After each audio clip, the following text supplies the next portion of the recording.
हम जानते हैं कि जल संरक्षण के लिए पूरे देश में गांव-गांव में बड़े स्तर पर जन सहभागिता से प्रयास हो रहे हैं। कहीं तालाबों का संरक्षण हो रहा है तो कहीं वर्षा जल को सहेजने के लिए प्रयास कर रहे हैं। ऐसी ही एक खबर आपको दिखाते हैं त्रिपुरा के वांगमुन गांव की, जहां पर जन सहभागिता से लोगों ने गंभीर जल संकट से निजात पाई है।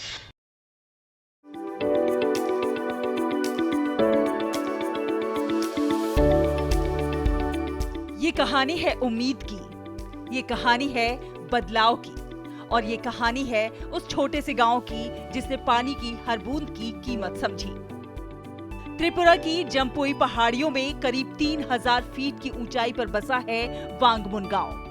प्राकृतिक सुंदरता से भरपूर इस गांव के सामने एक समय गंभीर जल संकट था।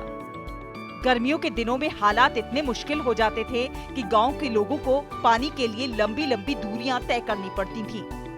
हर दिन की शुरुआत पानी की तलाश से होती थी और यही संघर्ष उनकी दिनचर्या बन चुका था। लेकिन कहते हैं ना, जब इरादे मजबूत होते हैं तो मुश्किलें रास्ता नहीं रोक पाती हैं। गांव के लोगों ने ठान लिया कि अब हालात बदलने होंगे। उन्होंने एक ऐसा कदम उठाया जिसने उनकी तकदीर ही बदल दी। बारिश की हर एक बूंद को सहेजने का फैसला लिया गया और इसी सोच के साथ शुरू हुई rooftop rain water harvesting system की पहल।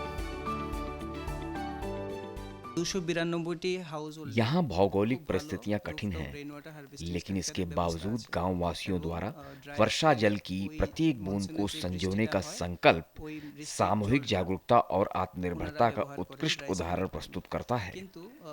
लगभग हर घर में रूफटॉप रेन वाटर हार्वेस्टिंग की स्थापना जल संकट के समाधान की दिशा में प्रभावी कदम है। ऐसे प्रेरक प्रयासों के लिए वांगमुन गांव के सभी नागरिक हार्दिक अभिनंदन के पात्र हैं। हमने सोचा कि आसमान से जो पानी गिरता है उसे व्यर्थ क्यों जाने दें। सबने हाथ बटाया। आज गांव में पानी की कोई कमी नहीं है, सब खुश हैं। ये सिर्फ पानी नहीं, हमारी मेहनत और एकता का फल है। अब घर के पास ही पानी है। हम छत का पानी टैंक में भरते हैं, घर के काम में इस्तेमाल करते हैं। लगता है जैसे जीवन आसान हो गया है। धीरे धीरे एक एक घर इस अभियान से जुड़ता चला गया। छतों से गिरने वाला बारिश का पानी अब बेकार नहीं जाता, बल्कि पाइपों के जरिए टैंकों में इकट्ठा किया जाता है। आज हालात पूरी तरह बदल चुके हैं। वांगमुन गांव के लगभग हर घर में rooftop rain water harvesting system लगा हुआ है। जहां कभी पानी की किल्लत थी, आज वहां आत्मनिर्भरता की मिसाल है। अब गर्मियों में भी पानी की कमी नहीं होती। गांव के लोग न केवल अपनी जरूरतें पूरी कर रहे हैं, बल्कि जल संरक्षण का संदेश भी दे रहे हैं। गुड न्यूज जज्बा इंडिया के लिए त्रिपुरा से ब्यूरो रिपोर्ट, DD न्यूज।